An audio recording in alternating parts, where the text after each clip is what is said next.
Good morning. Good to see you. Good morning, and thank you for having me. I think a lot of people avoid this conversation because either one, they just assume it's going to be how maybe their parents did it, or two, a lot of it seems to do with what happens if we get divorced, which you don't really want to talk about when you're just getting started.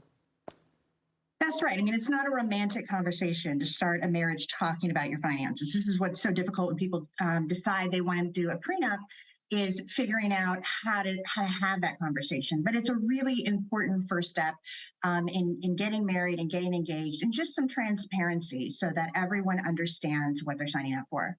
So, I think obviously the first big question is, do you commingle your stuff, your assets, or not? And I assume there are advantages and disadvantages to both. That's right. Well, when you get married, no one requires you to take your accounts and join them together. Everyone is entitled to have their own separate accounts, but what everyone should know is that absent a prenuptial agreement, all of the money that you earn during the marriage is marital money. And so when you take that money and you deposit it into a separate account, particularly an account that you had prior to the marriage that was separate, you begin to turn separate property into marital property. And so it's really important that people understand those distinctions. Okay, well, let's talk about some specific things, because I know a lot of people, young people getting married, are bringing student loans to the marriage. So, how does that work?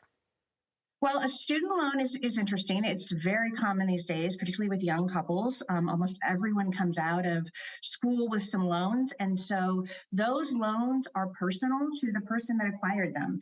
And if you think about it in terms of, if you were to get divorced, no one can take that education away from you. And so it makes sense that the debt associated with that education is personal to the person that actually acquired it.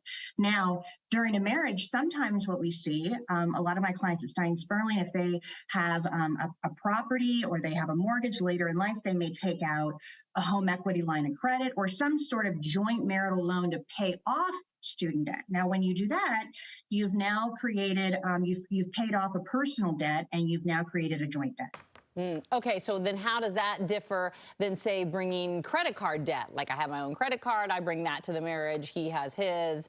Does it work like the student loan?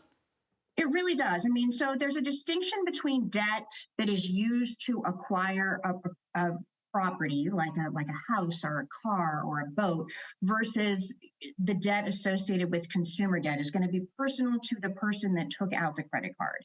So when you get divorced, for example, a court is not going to go back and say, okay, who spent this over the years?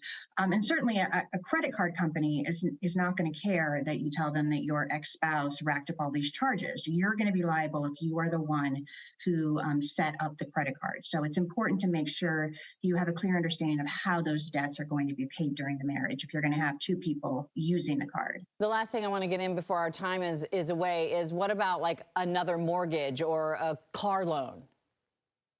So if you have a mortgage, let's assume you have a mortgage coming into a marriage, maybe you already own a property, you already have a mortgage, it's in your name, that is going to be your mortgage. It's going to be your responsibility to pay the mortgage. However, if during the marriage both parties are using their income they earn from the marriage to pay down that mortgage, then you can start to convert not the mortgage into joint debt, but the actual property into joint property or marital property.